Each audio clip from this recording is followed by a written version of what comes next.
So you've insulted me and depressed me. Now let's have the interview. Yeah, Yay! yeah. Have you got your cup of tea or did you have a tequila? I haven't got a cup of tea or a tequila. Hello, guys, and welcome back. And on this week's Getting to Know Your YouTubers, I have the lovely, peen-obsessed Super Pook. Wow. Wow. Could you please introduce yourself, please? Hello, I am Super Pook and I am not peen obsessed, nor am I a fungus.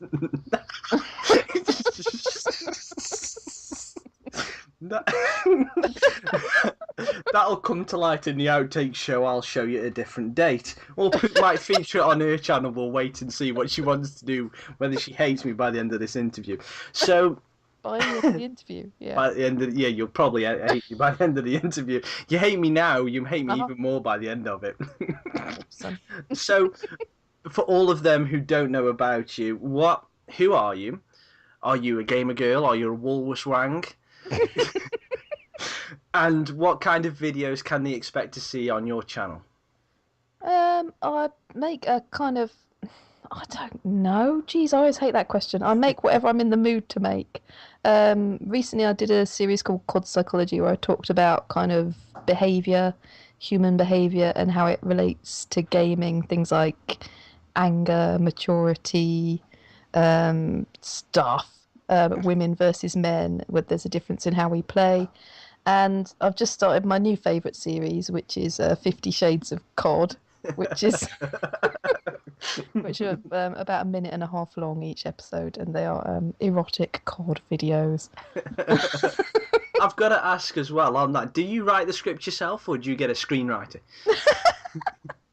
I write the scripts, I produce, I direct, I do the lighting, and I also do the cups of tea. Everything. Fair It's enough. all me. Who are the actors in that? I've got to ask. I mean, I've heard rumours that Tom Cruise is going to be the next one. Tom Fine. Cruise. Fine. Ew. Gerard That's just Butler, wrong. whoever. Yeah, okay, Gerard Butler. I'll have Okay. that. Gerard Butler's going to be the next one, so stay tuned for that.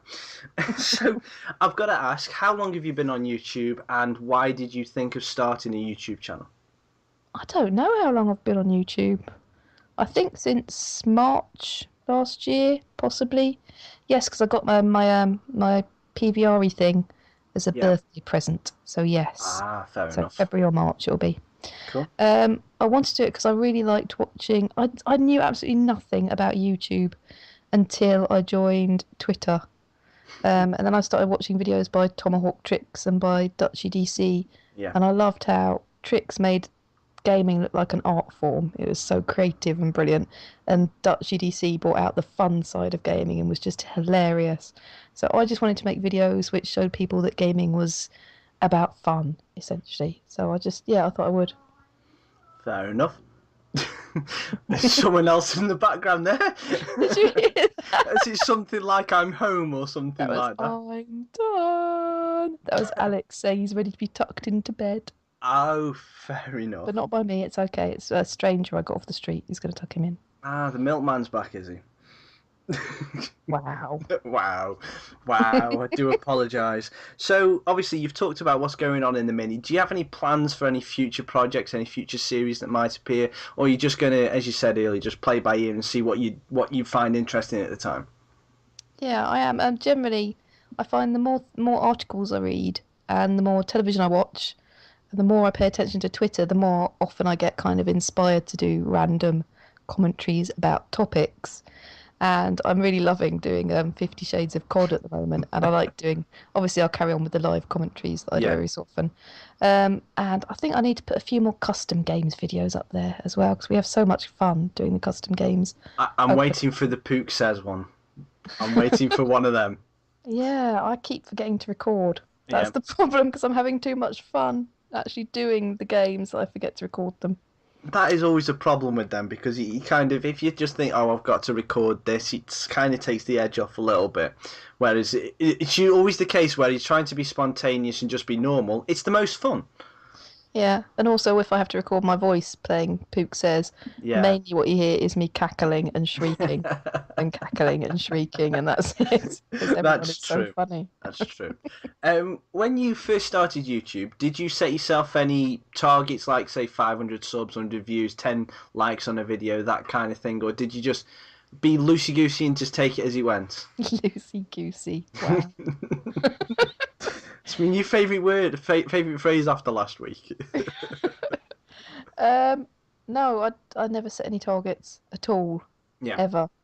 I was just having fun. cool. I Do said you? was. Still am just having fun. Yeah. So you're not going to set yourself any targets like to reach such and such a milestone. Yeah. Fair enough. Yeah. I forgot. No.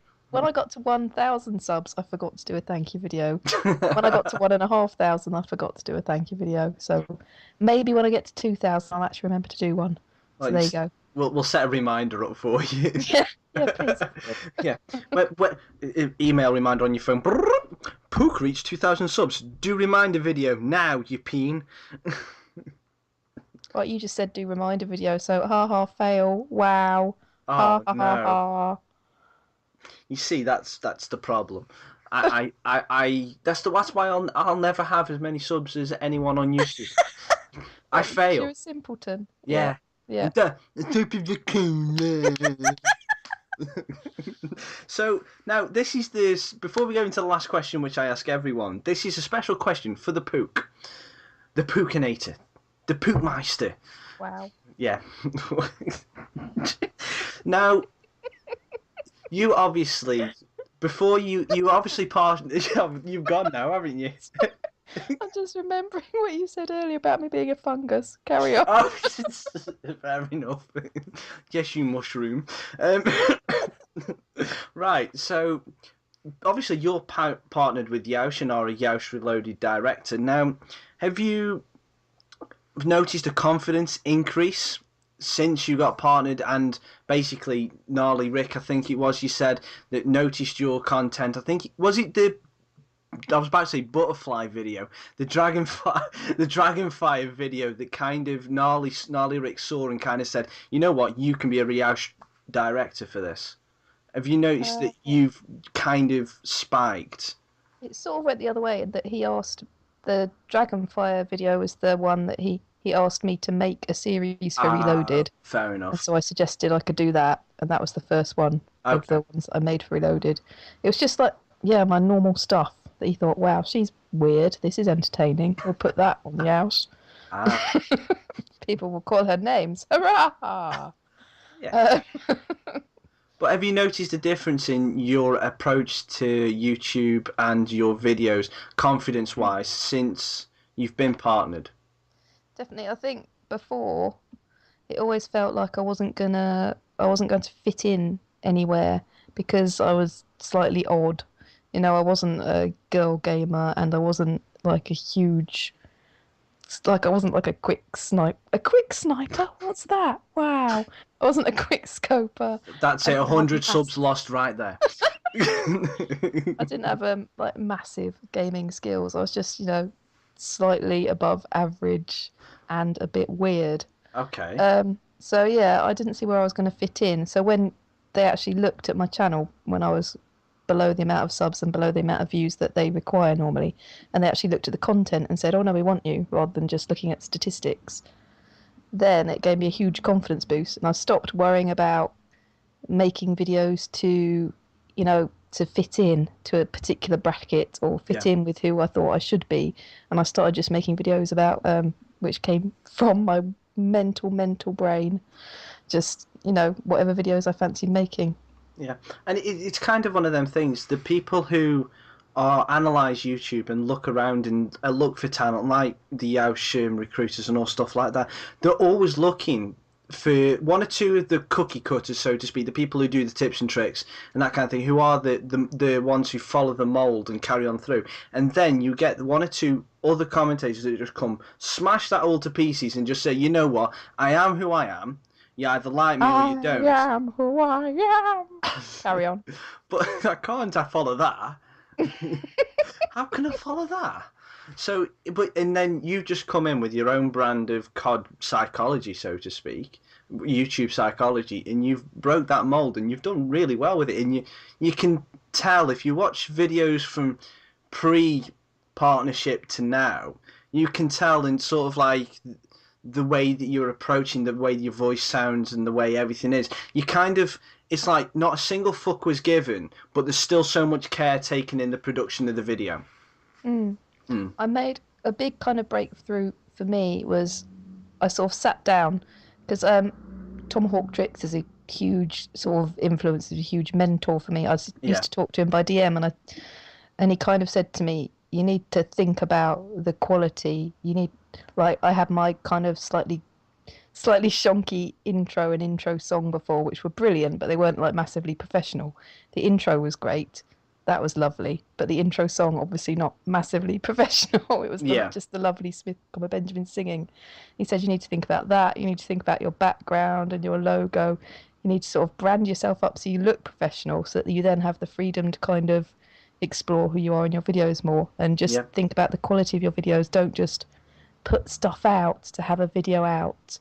Don't be ever present. Just concentrate on what you want to do and what you want your videos to be. Yeah. And I've got a little notebook, and I made a list in my notebook of what I needed to think about when I was making a video. So I need to focus on quality. I need to be proud of the video I've actually made at the end. It needs to mean something to me. Yeah. And if it's funny, it needs to actually make me laugh. So I kept that list so that if I make a video and I'm not sure about it, and I look back at that list and I go, no, okay, it doesn't meet that. Okay, I'm just not going to put that up. I'm going to redo it tomorrow. And yeah, that has made the difference for me. And that is absolute sage advice to anyone who is looking to take that next step on YouTube. I know there's a lot of stuff in there that I need to do, like the professionalism and all stuff like that. But that will come with time with me. I'm not rushing myself because obviously I've got other things to worry about at this Yeah, you're moment in ginger. time. Yeah. Yeah, I have that little niche. I have a raccoon. I have a raccoon mask for God's sake. Come on, throw me a That's all you freaking. need. Wow. I've I'm got. not going to give you a bone. Will you stop that? Jesus. Wow. And now for the the final question. What are your Final what? final countdown? I was going to say, I don't know what I was going to say, but oops, Freudian slip. I can't. I'm going to have to listen to that in the edit and realise what I said because I cannot This was the remember. final cough. And I thought, whoa, I don't know any words that start with cough. I don't think it's coughing. Yeah, I've been talking. So I'm peen obsessed. Wow. You have. Sod off. Yeah, we definitely have a good brother and sister relationship going on Yeah, here. definitely. Yeah. So, what are your 3 favourite games of all time? Oh, what a surprise question. I should have to think about that. I didn't pre-warn you about this, did I? Because I don't think I have 3 definite ones, I'm gonna pick one really old one medium old one, and one new one, because that Okay. seems to make sense. Fair enough. So for the really old one, when I used to game on the good old BBC Micro B computer, Oh dear. I know, that would be Chucky Egg. I loved Chucky Egg. I could play Chucky Egg for hours. It was awesome. Wow. Just a boy and his egg collecting and an ostrich or 2. Wow. Imagine YouTube videos on Chucky Egg. They would have been amazing. To be Wow. perfectly honest, I'm imagining him on text-based games. Jeez. Oh God, did you ever play Hobbit on cassette? Wow. You had to put your cassette in. I know it. I know. It took about 20 minutes to do it. Everyone would think it was a modem, but not a lot of people watching this will know what a modem is. Wow, we're feeling old right now. Yep. Okay. Your medium old one. That is probably Flashback. Okay. On the Mega Drive, which I think that's the first time I got really, really absorbed into a game. I loved it. I loved running around doing all the missions, and it had that mix of FPS and completing missions as well. And like you had to go and do little jobs to get money, and then go and defeat aliens. And it was I loved that one. I got Very cool. absorbed in that one. And recent day. Oh, come on, Call of Duty, duh. Which one? You have to. Oh man, at the You moment, have to I have break to it down. say, my favourite Call of Duty is Black Ops 2. I think it is the best Call of Duty. I always think. I know maybe it's because I'm a ridiculously positive person, but I always think that whatever the current Call of Duty is out at the moment is the best one because I think they improve Yeah, it every time. I know everyone likes to look back and see the problems with it compared to the old ones, but mindset. It's I go, mindset. yeah, I just see all of the improvements, and I think the big difference as well is that I play with friends and they make it ridiculously fun. So even when it's horribly laggy, Yeah. we all start moaning, and then you have a whole game where we're just going, "Wow!" Basically you go into a lobby and you've got 10 minutes of everyone just saying, "Wow, really, Yeah. really, wow." And then at some point we all realise we're doing that and we just start laughing and we can't stop laughing. Yeah. Exactly. So I mean, for me at the minute, the longevity of Modern Warfare 3 and Black Ops 2 are the reasons why the last two are my two favourites because I have not been able to put them down. Yeah. Whereas Modern Warfare 2 and Black Ops 1, could easily leave them alone Yeah. and not play them. And then these two, the last two, I can't stop playing. It's like I'm still playing Black Ops 2 and I want to get back on it right now. But That's what I was just thinking. Oh, geez, my friends are on Black Ops 2 right now, Coon. Jeez. oh God, OMV. Exactly. So anyway, thank you for joining me, and I'm sorry for insulting you and calling you a mushroom and You fungus and called me, let's get everything. this straight. Before you started recording this interview, you called me a fungus who was unattractive and whose videos were a bit shit. Yeah, you realise I'm going to get so much hate for this if people watch the end of this video. No, I know I watched the end. It's me that I've got bored and stopped after a minute. Don't worry. It's okay. The thing is, my audience retention is like 1 minute 50, so they've already gone miles before we even got to the first question. Well, let me just say, you're all knobs. All of you. Hate you. Yeah, That's so quite. that's quite fun because now it's on my channel, not yours. So we're going to get the hate. Thank you very much. So, come on, dislikes ahoy. So anyway, would you like to sign us off now? And don't tell them all to naff off. Oh, well, that's taking the words out of my mouth. Wow. I don't have a. Am I meant to have a sign off? You don't have a sign off. I don't have a sign off. Oh, I usually say something like "bye bye sugar plums" or okay. "see ya." There you go. That's Pook's sign off. I know. I'll do your West Country sign off. How's that? Oh, go on. Because I was raised in Somerset. All right, my lovers. We will see you next time. That is it from Super Pook and the Sniping Raccoon. See you later, guys. Ta-ra. Knobs.